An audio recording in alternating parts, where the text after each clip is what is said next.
দেখো আজকে আমার টিফিনে বানাচ্ছি হচ্ছে সোয়াবিন আলু টালু দিয়ে ডাল দিয়ে একটা তরকারি মতো। আর এই তরকারিটা বানিয়ে রুটি আর পরোটা বা লুচি যা কিছুর সাথে খাবে খুব ভালো লাগবে। আলাদা ধরনের একটা তরকারি, রোজ রোজ একই ধরনের খাবার খেতে ভালো লাগে না।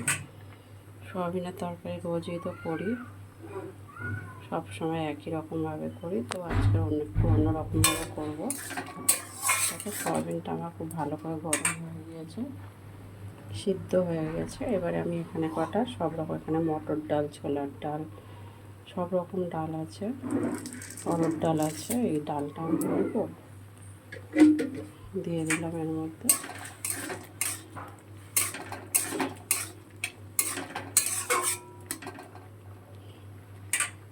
এটা একটু সিদ্ধ হবে, তারপর নামাবো।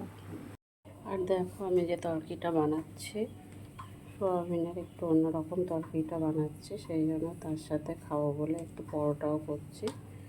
আর আমি এই পরোটাটা করছি, পরোটাটা মাখার জন্য সামান্য একটু নুন নিয়ে নিলাম, একটু চিনি নিয়ে নিলাম, আর একটু তেল। আমি সবসময় পরোটা মাখানোর জন্য একটু তেলের পরিমাণটা বেশিই নিই, তাতে পরোটার ময়ামটাও খুব ভালো দেওয়া হয়, আর পরোটাটাও একটু আলাদা ধরনের স্বাদ লাগে। আমি পরোটা মাখার সময় একটু বাটারই ইউজ করি, কিন্তু আজকে ঘরে বাটার নেই যেহেতু একটু তেলটা বেশি করেই দিচ্ছি। তো চলো ভালো করে মেখে একটু ডোটা বানিয়ে নিই। দেখো ডোটা আমার করা হয়ে গিয়েছে, মাখা হয়ে গেছে, কত সফট আর নরম হয়েছে। এবার এটাকে রেখে দেবো কিছু সময়ের জন্য, তারপরে এটাতে আমি পরোটা ভাজবো। এখন আমি একটু পরোটা ভাজবো, সেটা আমি খাবো বলে, আর রাতের জন্য লুচি ভাজবো।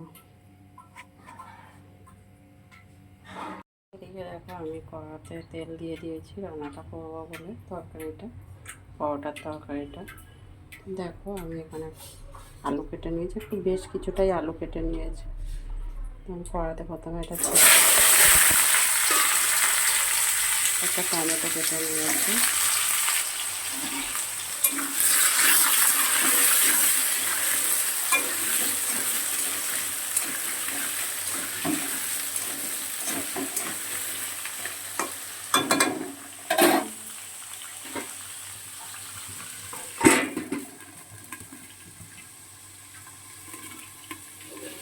আর এখানে দেখো যে সোয়াবিনটা সিদ্ধ করেছে, আর ডালটাও দেখো প্রায় অনেকটাই সিদ্ধ হয়ে গেছে, একটু শক্ত আছে, আলুর সাথে দিলে এটা প্রায় নর্মালি এসে যাবে।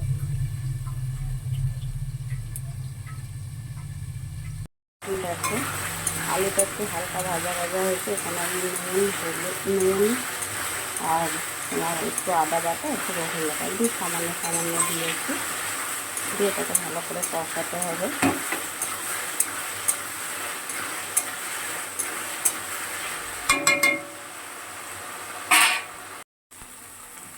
দেখো আমার আদা রসুনটা এখানে কষানো হয়ে গেছে, ভালো করে তেল ছেড়ে দিয়েছে মশলা থেকে। এখানে দেবো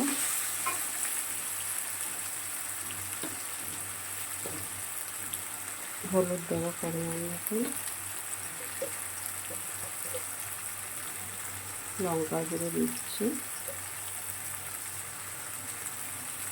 ঝালটাতে যেমন খাবে ইউজ করতে পারে, আমরা খুব বেশি ঝাল খাবো না।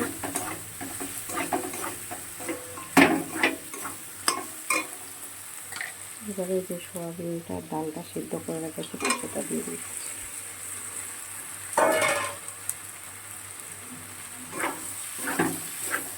তার একটু কষিয়ে নিয়ে তারপরে এতে জল দেবো। দেখো আমি পরোটাগুলোও ভেজে নিচ্ছি।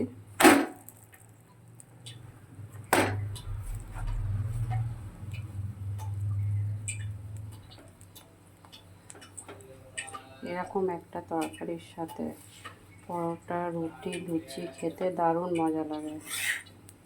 বন্ধুরা তোমরাও একবার এই তরকারিটা ট্রাই করে দেখতে পারো, খেতে পারো বাড়িতে বানিয়ে।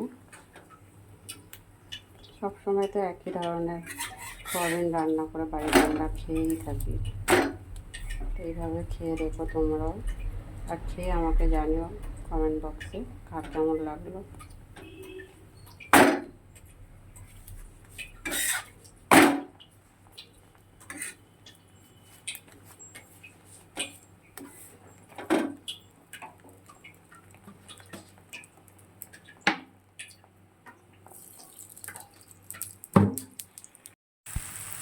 দেখো মোটামুটি সব কিছু কষানো হয়ে গেছে ভালো করে।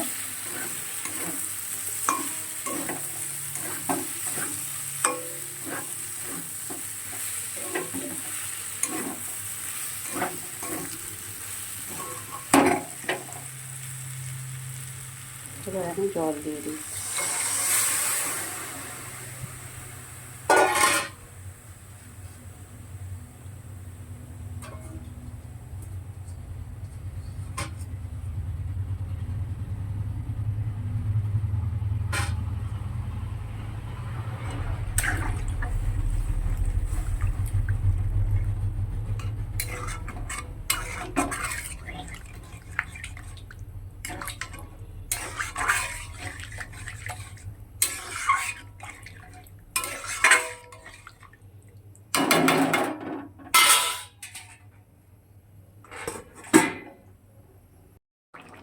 দেখো তরকারিটা আমি একটু ঝোলঝোলই রাখবো, হয়ে গিয়েছে। একদম তরকারিটা করেছি ধাবা স্টাইলে। দেখো ডালগুলো পুরো হয়ে গিয়েছে, গলে গিয়েছে। আর একটু ঝোল ঝোল রাখছে এই কারণে, ঠান্ডা হয়ে গেলে এটা পুরো গামাখা গামাখা হয়ে যাবে।